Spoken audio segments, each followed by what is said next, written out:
हाँ, तो अपना विषय चल रहा था अनित्या सुचि दुखनात्म सुनित्य सुचि सुखात्म ख्याति अविद्या, ये पांचवा सूत्र जो है साधन पाद का।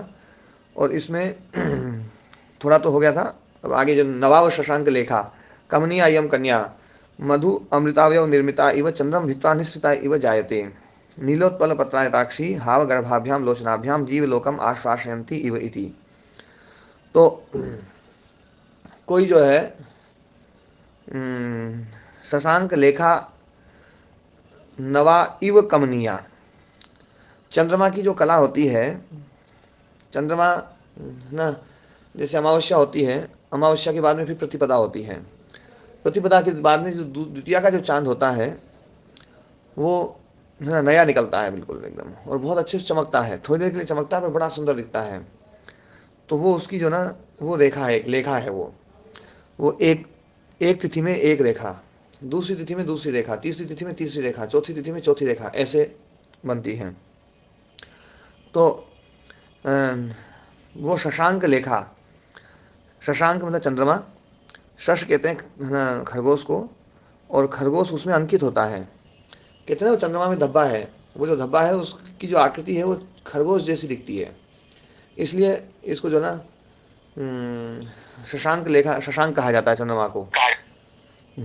तो शशांक लेखा इव, चंद्रमा की रेखा या चंद्रमा की लेखा या चंद्रमा की कला, नई कला उसके समान कमनिया यम कन्या, यह जो कन्या है, ये जो स्त्री शरीर मतलब कम ना, कन्या सब कहें या स्त्री का जो शरीर है, स्त्री काय जो है, क्योंकि हम जो शरीर अशुद्ध है उसको हम शुद्ध मानते हैं, अपने शरीर को भी शुद्ध मानते हैं, और जो ना जो विपरीत लिंग है उसमें तो बहुत विशेष मतलब आकर्षित होते हैं।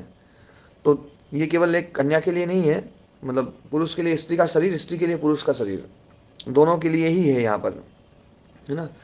तो नवेव शशांक लेखा कमनीया इयम कन्या, शशांक लेखा के समान यह कन्या कमनीय है, बहुत सुंदर है, बहुत ही विशेष है।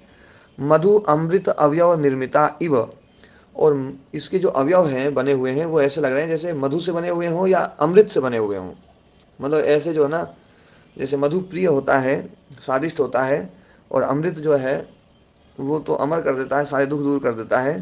तो ऐसे ही ये कन्या भी जो ना ऐसे लग रही है जैसे बहुत ही मीठी हो और बहुत ही सारे दुखों को दूर कर देगी। तो मधु अमृत अवयव निर्मिता, मधु और अमृत अवयव वाली जो ना उससे निर्मित है ये, मतलब जो है मधु और अमृत रूपी अवयव से निर्मित। और चंद्रम भित्वा, ऐसा लग रहा है जैसे चांद को बिल्कुल भेद करके, और अभी भी प्रकट हुई है इतनी मतलब जो ना उज्ज्वल और इतनी बढ़िया जो ना। तो चंद्रम भित्वा निश्चिता, चांद को भेद करके बिल्कुल प्रकट हुई है, निश्चिता इव ज्यायते, ऐसा पता चल रहा है, ऐसा लग रहा है जैसे चांद को भी भेद करके आई है। ये केवल स्त्री शरीर के लिए नहीं, पुरुष शरीर के लिए भी ये यही है। स्त्री जब पुरुष के प्रति आसक्त होती है तो उसको भी ऐसे ही लगता है, और पुरुष जब स्त्री के प्रति आसक्त होता है तो उसको भी यही लगता है। तो दोनों के लिए ही बात है वैसे ही। नीलोत्पल पत्रायताक्षी, और नीले कमल के पंखुड़ी, पत्र मतलब पंखुड़ी भी होता है, पत्र मतलब पत्ता भी होता है।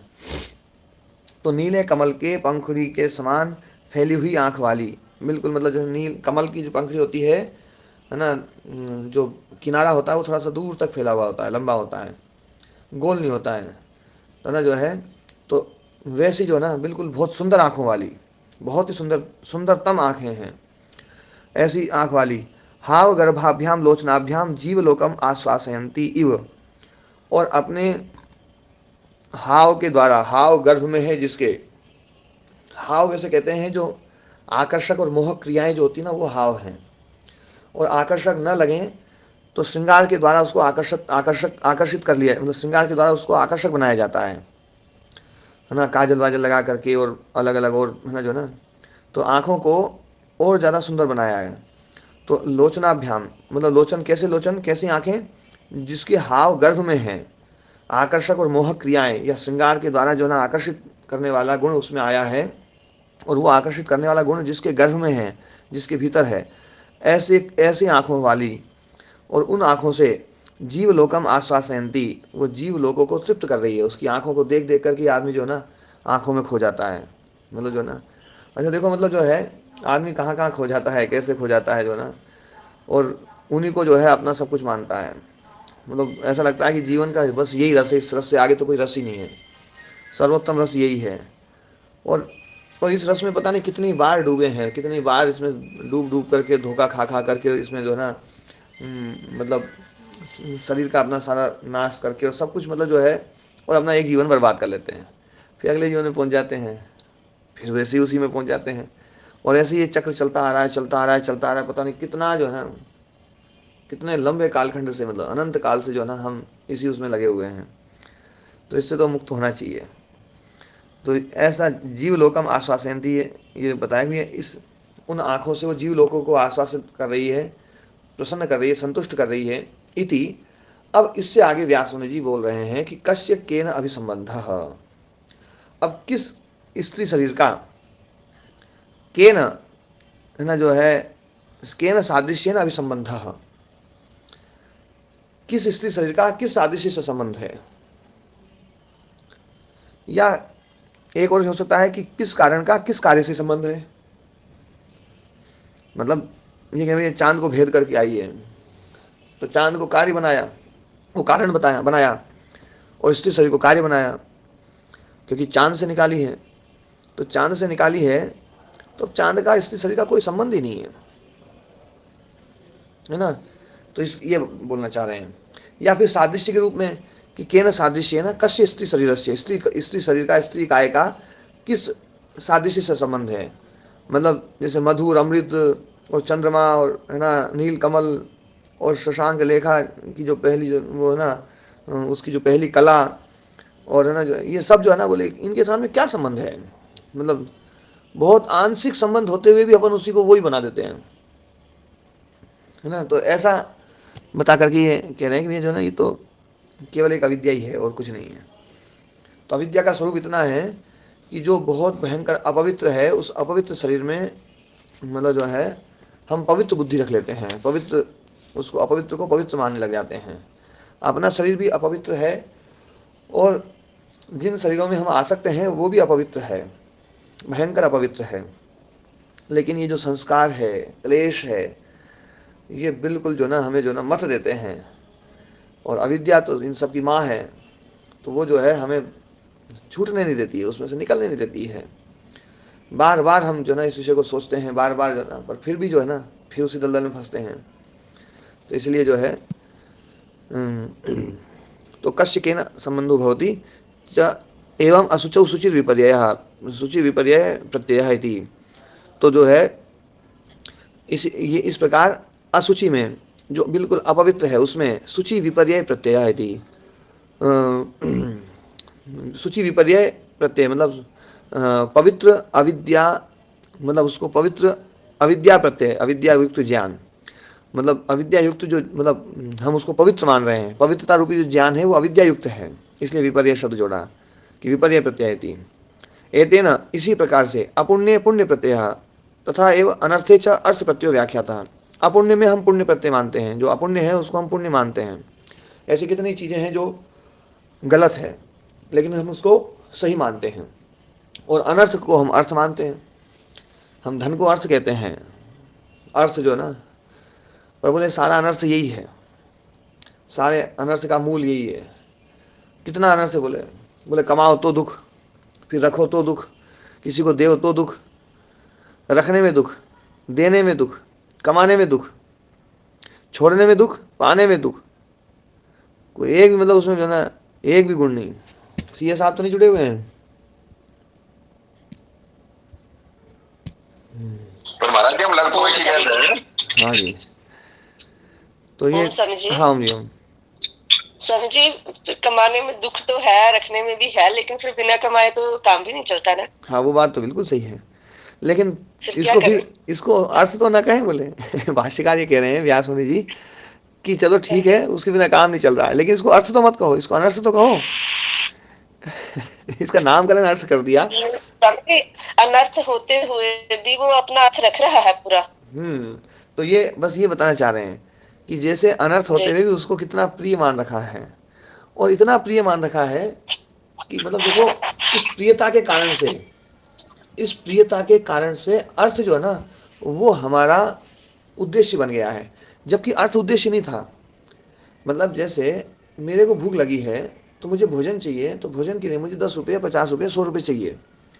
तो वो जो 100 रुपये मैंने कमाए भोजन के लिए, तो मेरा उद्देश्य भोजन होना चाहिए था, पैसा नहीं होना चाहिए था, क्योंकि पैसा उस भोजन को दे रहा, बस इतनी बात है। पैसे से ना तो मेरी भूख मिटेगी, ना पैसे से मेरे को मेरी नींद मिटेगी, ना पैसे से मेरी और कुछ मिटेगी। पैसा केवल एक साधनों को अर्जित करने के लिए माध्यम हो सकता है। तो प्रेम साधनों से तो होना चाहिए था, पैसे से प्रेम नहीं होना चाहिए था। लेकिन आजकल हम देखते हैं कि साधनों से भी ज्यादा प्रेम पैसे से है, और पैसा ही मुख्य है। भैया पैसा कमा लो, साधन आधन तो बाद में देखा जाएगा। बहुत सारे लोग हैं जो पैसे का सदुपयोग ही नहीं कर पाते हैं। मतलब वास्तव में पैसा जो है ना, वो कमाते रहते हैं, कमाते रहते हैं, कमाते रहते हैं, वो उसका आनंद नहीं ले पाते। आनंद इसलिए नहीं ले पाते कि वो ही सोचते हैं कि पैसे में सुख है, जबकि पैसे से जो साधन मिलेंगे उनमें सुख है। आप कई बार देखो, बहुत सारे लोग अभी है ना जो ना, एक दिन राम कुमार जी आए थे तो भी उस दिन भी चर्चा चल पड़ी। तो है ना जो है, या राम कुमार जी आपके साथ चर्चा थी, किसी और के साथ थी? तो याद आएगा, है ना जो है, तो आपने कहा था बड़े बड़े लोग जो है ना बस पैसे में दुखी हो रहे हैं, बस मजा तो नहीं ले पा रहे हैं। है ना जो है, खूब कमा रहे हैं, दिन भर लगे हुए हैं टेंशन में, सुबह से उठ जाते हैं, सुबह उठते जो ना फोन शुरू हो जाएंगे, भैया अरे वो माल उसके पास पहुंचाएंगे, पहुंचा, वो माल आया नहीं आया, वो आया नहीं आया, और ऐसे करते करते करते करते बूढ़े हो जाते हैं बिल्कुल। तब तक भी जो है ना वो टेंशन से बस निकलने नहीं चाहते हैं, और इतना पैसा कमाते हैं, इतना पैसा कमाते हैं कि वो मतलब है ना जो ना पता नहीं उसका क्या करेंगे। उनके पास में कोई उसका उद्देश्य भी नहीं है, कोई उसका उपयोग भी नहीं है, उनको उपयोग लायक उनके पास बुद्धि नहीं है, लेकिन फिर भी जो है ना वो उसमें भयंकर रूप से लगे हुए हैं। जैसे उदाहरण देता हूं मैं एक आपको, चींटी को ये समझ में आ जाए कि अपने को जितना चाहिए ना उतना इकट्ठा कर लो। आपको ये शायद जान करके आश्चर्य होगा कि चींटी जितना इकट्ठा करती है बिल में, इतना बिल में इकट्ठा कर देती, कई बार तो एक एक ट्राली है ना सरसों निकलती है चींटी के बिल से, एक एक ट्रॉली इतनी सरसों इकट्ठी कर देती है, और वो उसको खा नहीं पाती है, उसमें से मतलब है ना 5वां हिस्सा भी नहीं खा पाती, मतलब है ना 5% भी नहीं खा पाती है। वो पूरा का पूरा सड़ता है, पूरा का पूरा। हाँ जी, गुरु जी बहुत प्रणाम। हाँ प्रणाम। मैं कह रहा था क्या चींटी खाती है? हाँ चींटी खाती भी है ना, कि चींटी इतना इकट्ठा करती है, और इकट्ठा करती है, उसको यही नहीं पता कि मेरे को खाना कितना है, और बाद में उसकी बिल में वो सड़ता है, और सड़ता है तो उसको या तो बाहर फेंकना पड़ता है या उसको बिल बदलना पड़ता है, स्थिति ये हो जाती है। तो जो ना ऐसे ही मनुष्य की प्रवृत्ति हो गई है कि उसको कितना चाहिए उसको इसकी जानकारी नहीं है, वो इकट्ठा कर रहा है, कमा रहा है, कमा रहा है, बस कमा रहा है, ये सोचता है बच्चों के काम आएगा, पर बच्चों के भी काम आएगा तो कितना, बच्चों को कितना चाहिए इसका भी तो पता होना चाहिए, फिर भी वो कमा रहा है। बोले चलो पोतों के लिए, तो पोतों के लिए कितना चाहिए, जितना चाहिए उतना कमा ले, उसके बाद में जो है ना मतलब हम थोड़ा सा गुरु जी, हाँ गुरु जी कुछ बेटे पोते भी तो कमाएंगे, वो तो कोई अपंग तो होंगे नहीं, ऐसा पता नहीं हम क्यों सोचते हैं कि हमारे बेटे पोते तो अपंग होंगे, वो तो कमा नहीं सकेंगे और हमने कमाना है, ऐसा क्यों सोचता है मनुष्य जी? यही तो अविद्या है। इसलिए तो मैं कह रहा हूँ कि इसको जब अर्थ मान लिया ना, इसको यदि अर्थ मान लिया तो अर्थ मानने पर यही स्थिति बनेगी। यदि इसको अर्थ ना माने, अनर्थ माने, अनर्थ मतलब ना भले उल्टा ना माने पर सीधा तो ना माने इसको। हाँ माइक खुल गया सतीश जी आपका। स्वामी जी ऐसा पढ़ा है, धन साधन है, साध नहीं, धन का कमाना अपराध नहीं, पर धन की पिपासा जब सीमा लांग देती है, मान मर्यादा सब खुट्टी पे टांग देती है, तो ये अर्थ नहीं अनर्थ हो जाता है और जीवन प्रेमी व्यर्थ हो जाता है, ऐसा पढ़ा जी। तो है ना जो है, ये जो साधन नहीं है, ये बात जो मैं शुरू से बोल रहा ना, सतीश जी ने उसको देखो गा के बताया है ना, कि जो है ये साधन नहीं है। साधन को जोड़ने के लिए ठीक है इसकी आवश्यकता है, और मैं तो देखो ये कह रहा हूँ कि अपनी आवश्यकताओं की हमें सीमा बनानी पड़ेगी कि अपनी हमारी आवश्यकता कितनी है और बच्चे की आवश्यकता कितनी है। चलो बच्चे के लिए भी दे दें अपन, तो बच्चे के लिए दे दें तो कितने आयु तक दे दें अपन उसको, कितनी आयु तक के लिए दें। और है ना जो है, कई लोग तो ऐसे लगे रहते हैं जो ना जैसे कि बच्चा बूढ़ा हो जाएगा ना तब तक भी उसको देते रहेंगे और उसकी सेवा करते रहेंगे, और उसकी है ना जो ना उसकी रखवाली करते रहेंगे, उसकी रखवाली, उसकी पत्नी की रखवाली, उसके बच्चों की रखवाली, है ना, और उसके बच्चों को फिर अपना बच्चा मान करके या तो मेरे पोते हैं है ना, और वो फिर उसी में फंस जाता है। फिर वो पोते बड़े हो जाएंगे तो फिर पोतों से प्रेम खत्म और परपोते शुरू। यदि भगवान इनको एक एक लाख एक एक हजार साल की आयु दे देना तो भी ये इस संसार चक्र से नहीं निकलेंगे। इसने बड़ी कृपा करी, भगवान ने 100 साल में निपटा देते हैं। क्योंकि अगला क्या मालूम, हो सकता है अगली बार सही हो जाए, चेन गड़बड़ चढ़ गई इस बार इस बार रास्ता गलत पकड़ लिया, चलो फिर से वापस दूसरे वहीं लाके पटक देते हैं कि इस बार तो रास्ता सही चुन ले। तो इतना जो है पहले 100 साल रखते थे तो थोड़ा सा यूँ रहता था, अब और ज़्यादा मामला गड़बड़ हो रहा है, तो भगवान ने आयु और भी कम कर दी बोले थोड़ी और जल्दी करो। तो इसलिए जो है मतलब हमें एक अपनी सीमा तो बनानी ही पड़ेगी, हमें कितना धन चाहिए, उसके अलावा फिर बाकी जो धन है। इस विषय में देखो, मैं सीए साहब जो अपने राजकुमार जी हैं उनका एक विशेष वो मानता हूँ, वो धन के पीछे ज़्यादा वो आसक्त नहीं है। वो है ना कमाते हैं तो उसमें से जो है वो दशांश तो दान करते ही करते हैं और ज़्यादा भी कर देते हैं, और जितना है उतना फिर उसमें बाकी फिर हाय दोबा नहीं मचाते हैं। ऐसे यहाँ पर कई साधक हैं जो मतलब इसमें केवल मैं एक ही नाम नहीं लूँ, मतलब और भी सब बहुत सारे लोग हैं, और सब अपना अपना आत्मावलोकन भी कर सकते हैं स्वयं का कि हम इस धन के पीछे कितने न जो है कितने ज़्यादा पड़े हुए हैं और ये हमारे कितने काम का आएगा। जितना काम ये आ सकता है तो उतना तो अपन रख लें। नागेश भट्ट हुए थे, एक बहुत बड़े विद्वान हुए थे, तो उनके बारे में आता है कि जो ना काशी का राजा जो है ना, जब उनकी महिमा को सुना उसने कि इतने योग्य विद्वान हैं, 17 बार महाभाष्य गुरुमुख से पढ़ा, अलग अलग गुरुओं से महाभाष्य पढ़ा, उस महाभाष्य के ऊपर उन्होंने बहुत अच्छी टीका भी लिखी है, और बड़े बहुत प्रचंड विद्वान थे, काशी में रहते थे। तो मतलब जो है इतने विद्वान की सब जगह उनकी चर्चा होने लग गई। तो काशी के राजा को लोगों ने कहा, बोले भैया उतना बड़े विद्वान है और तुम है ना जो ना आज तक उनके दर्शन नहीं किए, इतने योग्य विद्वान जो है ना उनके दर्शन करो। तो राजा जो है ना सोने चांदी के आभूषण और वो लेकर के जो ना थालों में लेकर के गया, और वहाँ पूछते पूछते उनकी कुटिया में पहुँच गया। झोपड़ी थी, और झोपड़ी में जो ना वो बाहर बैठ करके झोपड़ी के बरामदे में बैठ करके लिख रहे थे कुछ।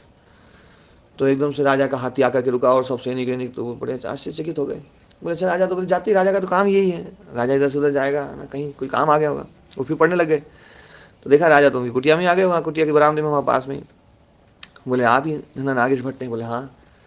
तो बोले तो जो ना आप इतने विद्वान और ये वो ना, तो आपके लिए मैं कुछ दान दक्षिणा लेकर के आया हूँ, है ना, तो ये दान दक्षिणा ग्रहण करो। देने लगे वो, तो वो नागेश भट्ट उठे और उठे क्या, बोले अभी मैं 1 मिनट में पूछ के आता हूँ। भीतर गए, पत्नी से पूछा, बोले आज शाम की रोटी है कि नहीं है? बोले शाम की है। तो बाहर आए, बोले जी मेरे को तो आज तो जरूरत नहीं है ना, किसी और को जरूरत हो तो उसको दे सकते हैं, हमारे पास तो है। मतलब देखो क्या, केवल शाम की रोटी जो है कि दोपहर का समय हो गया तो शाम की रोटी चाहिए थी, तो शाम की रोटी है तो बस अपना संतुष्ट हैं। तो इसलिए संतोष से बड़ा कोई सुख नहीं है ना। संतोष साध अनुत्तम सुख लाभ, संतोष से अनुत्तम सुख लाभ मिलता है। और जिसके पास संतोष नहीं ना, कितना भी पैसा आ जाए उसको सुख नहीं मिल सकता। और मैंने पहले उदाहरण दिया था ना कि रोनाल्डो था जो 17 करोड़ की गाड़ी खरीदी थी, और 17 करोड़ के बाद में उसने 73 करोड़ की गाड़ी खरीदी।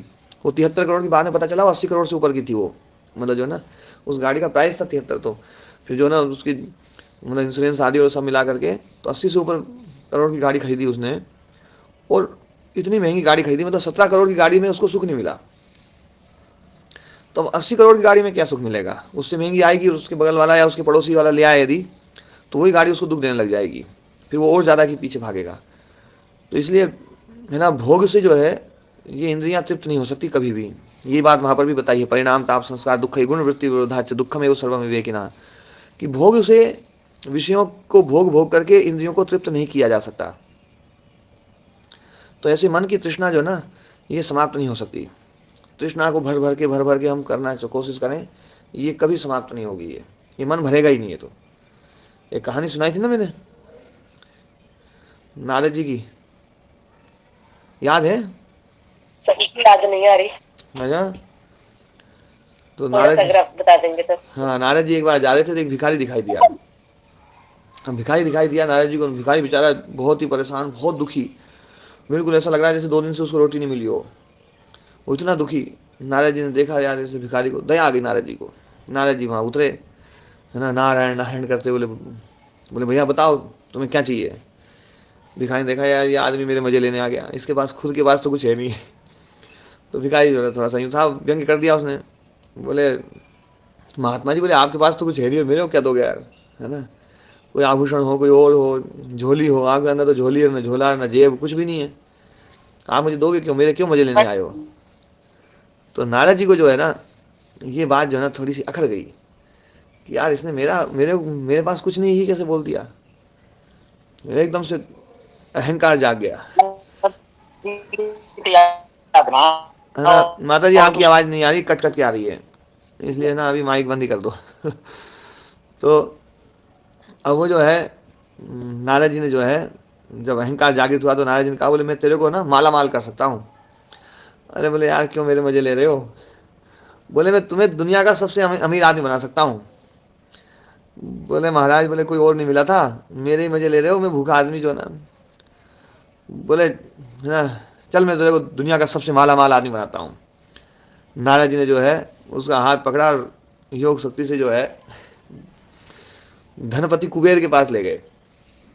अब धनपति कुबेर ने देखा जैसे कि नारद जी आए हैं, तो धनपति कुबेर एकदम से बड़ा आश्चर्यचकित हुआ और एकदम से बहुत ही, है ना, जो है ना बड़ा प्रसन्न भी हुआ कि मतलब नारद जी पधार गए यहाँ, देवों के ना ऋषि हैं, तो देवों के गुरु हैं।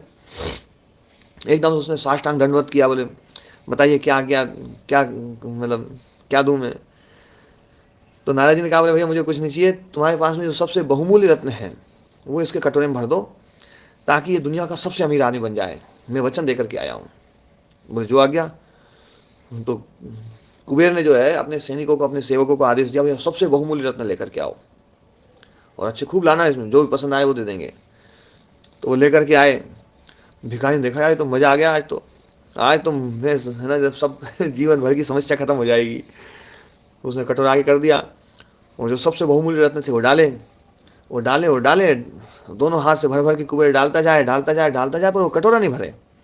कटोरे में डाले पता नहीं कहाँ गायब हो जाए, कटोरे में डाले पता नहीं कहाँ गायब हो जाए, और वो कटोरा नहीं भरे। तो कुबेर भी आश्चर्यचकित, भिखारी भी आश्चर्यचकित कि यार ये मतलब मेरे भाग में नहीं लिखा है, क्या बात है ना, मेरे इसमें आ ही नहीं रहा है। और जो अपने नारद जी थे वो भी आश्चर्यचकित कि ये सब जा कहाँ रहा है।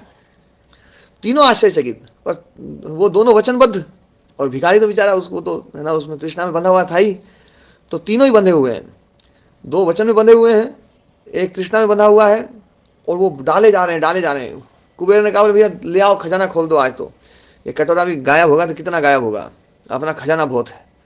और वो डालते जाए डालते जाए डालते जाए डालते जाए, डालते गए। एक समय ऐसा आया कि कुबेर का खजाना खाली हो गया। जब कुबेर का खजाना खाली हो गया तो कुबेर ने हाथ जोड़ के नारायण जी से कहा, बोले गुरुवर मैं आपके, है ना, जो है आपके आदेश का पालन नहीं कर सका। मेरा इतना खजाना था कि मैं दुनिया के सारे खजाने भर सकता था, लेकिन पता नहीं इस कटोरे में क्या है, मैंने सारी चीज डाल दी, सब कुछ डाल दिया, लेकिन फिर भी ये कटोरा खा गया और अभी तक खाली है ये। तो नारद जी ने उस भिखारी से पूछा, बोले यार ये कटोरा कहाँ से लाया तू। तो भिखारी ने कहा, बोले कटोरा में जो ना शमशान भूमि में पड़ा हुआ था, वहां से लाया। तो नारद जी ने कहा, अरे दिखा दिखा दिखा। तो कटोरे को देखा, पलट पलट करके, तो बोले नारद जी ने जो है सिर पे हाथ मारा और भिखारी से कहा, बोले भिखारी तू ये कटोरा नहीं लाया, तू तो आदमी की खोपड़ी उठा के लाया है, ये आदमी की खोपड़ी है, और इस खोपड़ी में ना कुबेर तो क्या है, भगवान नारायण भी भरना चाहे तो नहीं भर सकते इसको, ऐसी खोपड़ी है ये। और ये उस भिखारी की खोपड़ी नहीं है, ये अपन सबकी खोपड़ी है, अपन सभी ऐसे ही हैं, है ना, ये भर नहीं सकती, इसको भरना बड़ा कठिन काम है। तो महाराज जी तो समझने से तो भर सकती है, हाँ ज्ञान से भर सकती है, ज्ञान से, ज्ञानाग्नि फूंक देती है, ज्ञानाग्नि सब। ये महाराज जी आपका फेवरेट शब्द है, 2-3 वो मैंने रट रखे हैं। हाँ, तो जो ना ये अर्थ जो है ना, हम हमारे जो कमाने की जो प्रवृत्ति है ना, वो इसी प्रकार की जैसे चींटी की है। जैसे चींटी जो ना अनावश्यक संग्रह करती है, कोई लेना देना नहीं, बस एक संस्कार पड़ा हुआ है, उसको एक गेड़ पड़ा हुआ है कि बस जाएगी, जहां दाना मिला उठा के लाएगी और बिल में डाल देगी, जाएगी उठा के डाल देगी। जैसे एक रोबोट हो ना, रोबोट, उसको लगा दो, बोले तुम तो जो ना बस डालते जाओ, उसको कोई मतलब नहीं, उसको ये नहीं पता कितना काम आएगा कि नहीं आएगा, कहीं गड़बड़ नहीं हो जाए, कुछ और ना हो जाए, बस उसको तो खाना ही खाना है, बस उसको लाना ही लाना है। जैसे कई बार हमारे दिमाग में कुछ एक चीज़ की कमी हो जाती है, पेट से जो सिग्नल आते हैं कि भोजन, पेट भर चुका है, अब जो ना भोजन बंद किया जाए, उस सिग्नल को बीच में तोड़ दिया जाता है। कुछ केमिकल ऐसे होते हैं उसमें, मेन है ना, जैसे MSG केमिकल जो ना, मोनोसोडियम ग्लूटामेट, वो बहुत ही है ना खतरनाक है, और है ना जो है वो केमिकल जो है पेट से आने वाले मैसेज को है ना जो है ना वो कर देता है ना जो है ना। तो उसके कारण से फिर ये नहीं पता चलता है कि पेट भर चुका है, और फिर आदमी खाता रहता है। आजकल जो लोगों के मोटे होने का जो बड़ा कारण है ना, वो उसका एक सबसे बड़ा कारण ये भी है कि उनको ये नहीं पता है कि भैया खाना कितना है, वो ठूसते जाते हैं। और उसके तो आजकल जो ना स्प्रे आ गए हैं, मतलब ठेलों पे जो ना जो चीज़ें बिकती है, समोसा कचौड़ी और जो भी चीज़ ना, उस पर उसका स्प्रे कर देते हैं। उसकी खुशबू जैसे ही जाती है दिमाग में, तो सिग्नल एकदम से बंद तो ऐसा लगता है जैसे पेट खाली है। मतलब भरा हुआ पेट हो ना जिसका, बिल्कुल खा पी करके आप अपने बच्चों को लेकर के जाओ और बिल्कुल ठेले के पास में लेकर के जाओगे ना, तो ठेला जो है ना, बच्चों का क्या, आप लोगों का हाल भी यही होगा, एकदम ऐसा लगेगा खा लो इसको, तो जो है ना, क्योंकि वो केमिकल का प्रभाव है वो। तो जैसे उस केमिकल के कारण से हम पेट में ज़्यादा डाल रहे हैं, उसका नुकसान उठा रहे हैं, वैसे ही जो ना हमारे दिमाग में भी कुछ है ना अविद्या का प्रभाव ऐसा है कि हम जितनी चीज़, मतलब अर्थ की जो मात्रा है, उस मात्रा का ठीक ठीक आकलन नहीं कर पाते हैं हम, और उसके कारण से हम पाप भी कमा लेते हैं, पाप भी करते हैं। ज़्यादा कमाने के चक्कर में कई बार पाप से भी कमाने की कोशिश होती है फिर, और है ना जो है ना उसका उपयोग भी नहीं कर पाते हैं। ये तो कितना मतलब कितना भयंकर घाटा है कि हम जो है ना पाप करके कमाएं और उसका भी उपयोग नहीं करें। मतलब किसी भूखे की रोटी छीन लें और उस रोटी को हम खा भी ना पाए, ये तो महापाप है। गुरु जी, हाँ जी। गुरु जी, ये दिमाग मतलब हमारा खोपड़ी तो खाली करने से भरेगी। हाँ, तो खाली करने की कोशिश तो कर रहा हूँ नरेश जी। ओम जी ओम। स्वामी जी, ये अशुचि में जो आपको सूची मानना है, इसमें 3 चीजें व्यास जैसे पता चल रही है इस हिसाब से। तो हाँ। आप पवित्र शरीर को पवित्र मानना, आप पुण्य को पुण्य मानना, और जो अनर्थ है मतलब वो धन का जो अति संग्रह उसको मतलब धन उसको अर्थ मान लेना, मतलब हाँ। अति की प्रवृत्ति रखना। ये पुण्य अपवित्र को पुण्य में अपुण्य को पुण्य में मानना, इसकी भी व्याख्या जो है ना, वैसे तो तत्वशास्त्रकार ने कहा है कि कई लोग जो है ना हिंसा करते हैं स्वर्ग की कामना के लिए, स्वर्ग की कामना के लिए है ना। जैसे यज्ञ में ही हिंसा शुरू हो गई थी बीच के कालखंड में, या फिर बलि दे देते हैं मंदिरों में, तो बोले वो अपुण्य कर्म है, पाप कर्म है, और उसको ही पुण्य कर्म माना जा रहा है, और अविद्या के कारण से माना जा रहा है। तो इस प्रकार के बहुत सारे कर्म हैं जिनको हम मतलब वो पुण्य कर्म है नहीं, पर पुण्य कर्म हम मान रहे हैं। तो ये अपुण्य में पुण्य है ना, पुण्य की बुद्धि हो गई। अपुण्य में पुण्य प्रत्यय, जैसे अशुचि में शुचि प्रत्यय, संसार में शुचि प्रत्यय। ये संसार है ना जो ना वास्तव में है ना अपवित्र है, इसको पवित्र मान रहे हैं, और ये संसार वास्तव में पुण्य वाला तो नहीं है, इसमें अपुण्य ही है, इसको पुण्य वाला मान रहे हैं। और सारा संसार अनर्थ है, लेकिन इसको हम अर्थवान मान रहे हैं। एक तो है ना व्याख्या इस प्रकार की है। एक व्याख्या ये भी है कि अपुण्य में पुण्य और अनर्थ में अर्थ जो ना हम सांसारिक लौकिक उसमें भी इसको कर रहे हैं। तो ये व्याख्या थोड़ी ज़्यादा अच्छी बैठती है कि हम अनर्थ में भी अर्थ बुद्धि रख रहे हैं, अपुण्य में भी पुण्य प्रत्यय रख रहे हैं, और जो अपवित्र शरीर आदि हैं उनमें भी हम है ना पवित्र शरीर आदि मान रहे हैं। तो ये है ना जो व्यावहारिक पक्ष जो ना वो ज़्यादा अच्छा है। ठीक है मुकेश जी? जी स्वामी। अब इसका व्यास वो है ना तत्वशादी पढ़ते हैं, देखो है ना। शुचि ख्याति माह नवेति।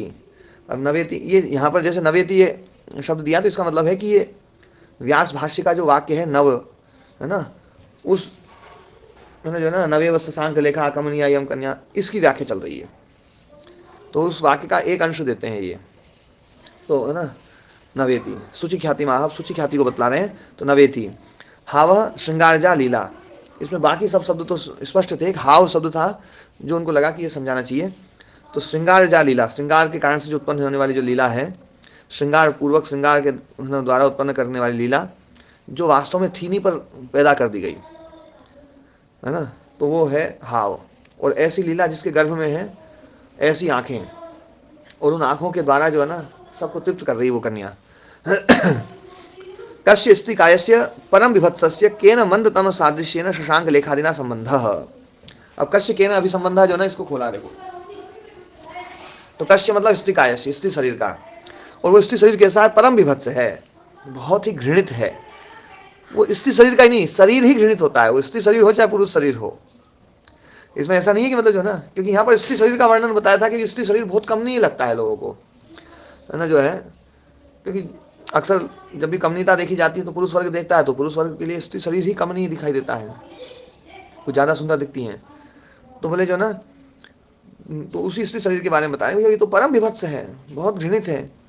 और इस घृणा युक्त शरीर में भी जो है मंदतम सादृश्य है, कितने मंद सादृश्य बताए गए, है ना, कि चांद के साथ उपमा दी है, तो चांद और शरीर की जो सदृशता है वो बहुत ही मंद है, कोई यूं नहीं है बिल्कुल ये चांद ही है, और तुम चांद से कोई इतना प्रेम करते हो, है ना, जो है कि मैं चांद से प्रेम कर लिया, जैसे है ना, कमल के जैसे आंख है, तो मतलब कमल से कोई इतना ही प्रेम है कि भैया जो ना, तो मतलब सादृश्य भी है, तो मंदतम है, मंदतम मतलब मंद अपने आप में ही बहुत कम होता है, और उसमें भी तम प्रत्यय लगा दिया है, सुपरलेटिव डिग्री, कि बिल्कुल ही कम सादृश्य है, सदृशता भी बहुत कम है।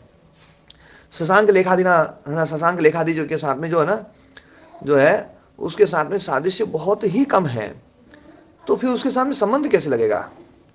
तो है ना, उन सादृश्यों के साथ में कैसे संबंध है ना, केन शशांक लेखादिना संबंध, जब सादृश्य बहुत कम है, बहुत कम से भी कम, सबसे कम, है ना, तो उसके साथ में संबंध लग ही नहीं सकता। लेकिन फिर भी जो ना आदमी तुलना करता है, ऐसे ही करता है। वो पहले गीत गाते थे ना, वो गीत चलता था, मैं मतलब जो ना छोटे थे तो जो ना, मैं जब फिर मैंने ये गीत सुनने नहीं है तो कान पे उंगली लगाया करता था, सुनता नहीं था मैं। लेकिन वो जो ना बोले कोयल सी बोली और है ना हिरण सी चाल और पता नहीं कैसे कैसे, और जो है ना, और है ना जो है आँख और नाक और गाल और पता नहीं क्या क्या कैसे कैसे हैं, सब में तुलना की जाती है, ये सब जगह चलता है। तो ये बोले भैया इनके सामने कोई संबंध ही नहीं है। बोले जैसे हिरण की जैसी है ना चाल बोलते हैं, हिरण की जैसी आँख, हिरण की जैसी आंख महाराज जी। हाँ हिरण की जैसी आँख, पर हिरण की आँख जो है ना उससे कोई ज्यादा प्रेम नहीं करेगा। और चाल कैसी? चाल को पता नहीं महाराज जी, हिरण की आंख याद है। नागिन की चाल, नागिन की चाल, नहीं मोर जैसी चाल। अच्छा मोर जैसी चाल, मोर जैसी, नागिन की तो लंबाई होंगी, जिसका मन करता है वो वैसी बना देता है। ये तो हाँ जिसको जो अच्छा लगे। हाँ जैसे हाथी जैसी चाल ली तो जो ना, मतलब हाथी की चाल को बड़ा मनमस्त चाल कहा जाता है, झूमते हुए चलता है हाथी, झूमते हुए चले जो ना। स्वामी जी ये तो नाक चाल तो ठीक है स्वामी जी, 32 मल और गिना देना तो ये थोड़ा और मतलब पूरे मतलब उसको अच्छे से 10-12 तो लिख लिया मैंने। अच्छा 32 नहीं 36 है। अच्छा हाँ गिनती कम मत करो। महाराज जी इसमें शब्द है गजगामिनी। हाँ गजगामिनी है, गज के समान गमन है जिसका।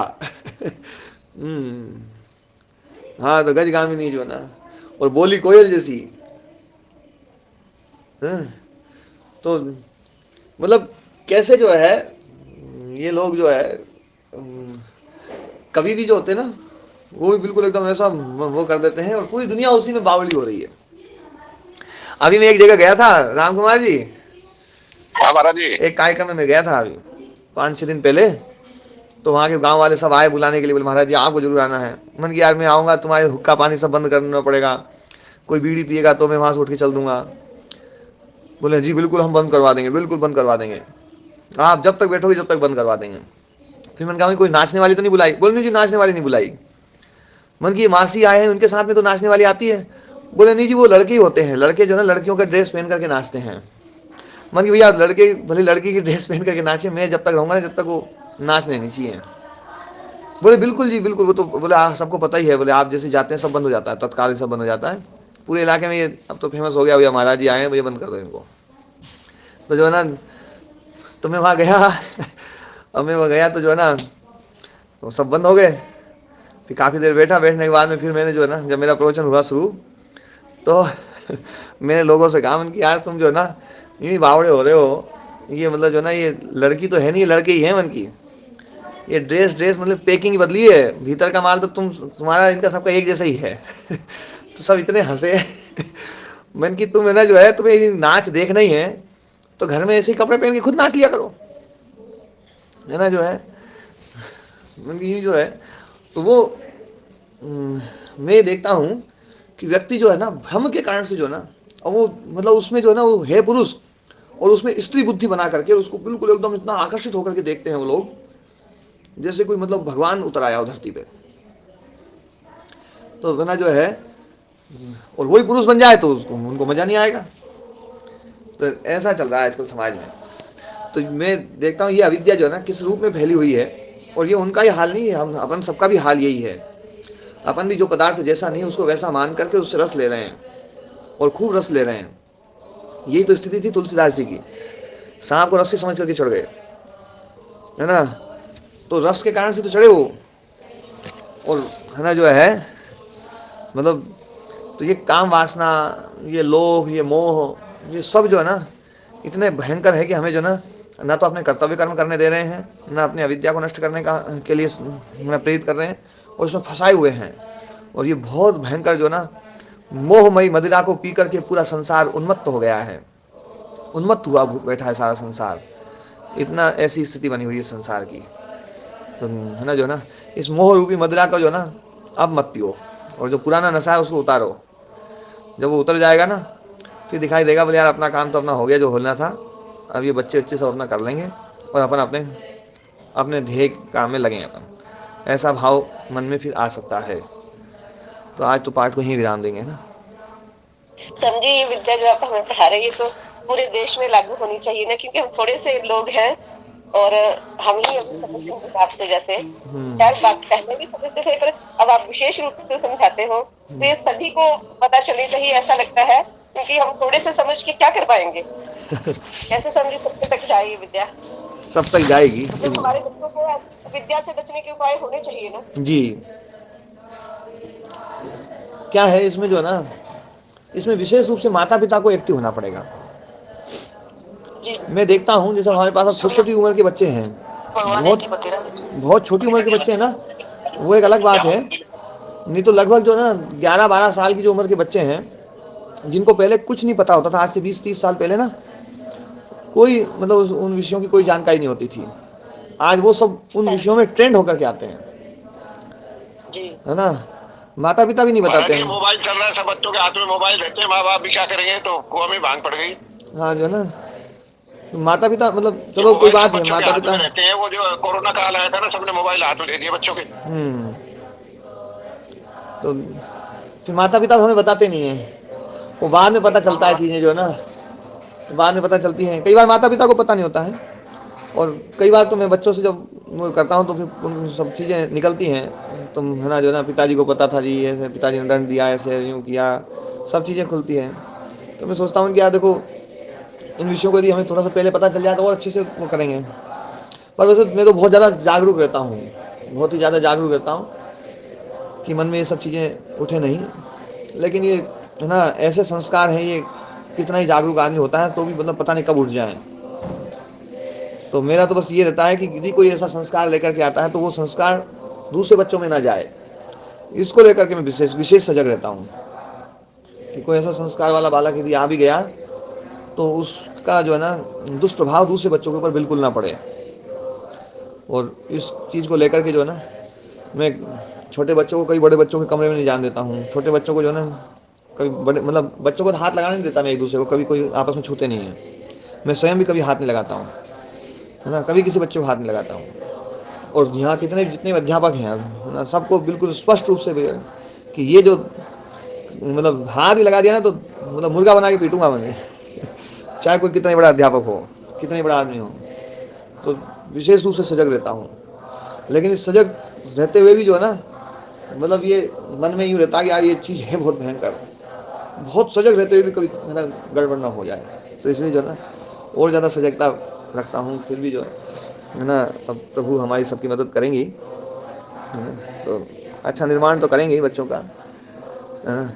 पर ये पूरे देश में तब लागू होगी बहन जी जब है ना माता पिता इसमें सजग हो जाएंगे। हाँ जी जी समझो। महाराज जी तैयार करना राइल को, दोनों पोतों को गुरुकुल में ही डालेंगे, अपने बारे में थोड़ा ये व्यवस्थित हो जाए। हाँ नहीं व्यवस्थित तो हमारा है ही, अभी तो व्यवस्थित तो जो ना राम कुमार जी अपनी सीमा होती है, हाँ थोड़ा सा अपनी सीमा होती है। कोई है ना जो जो अभी चल रहा है ना, कई लोगों के लिए ये बहुत बड़ी बात है, और कई लोगों के लिए जो अपन बना रहे ना ये भी बहुत घटिया रहेगा उनके लिए। ये तो सब जो ना अपन किस जैसे महंगी गाड़ी जो ना, अब महंगी गाड़ी किसी के लिए 5 लाख की भी गाड़ी महंगी है, किसी के लिए देखो 80 करोड़ की गाड़ी भी है ना जो ना वो उसको भी छोड़ सकता है आगे। 17 करोड़ की तो छोड़ी उसने,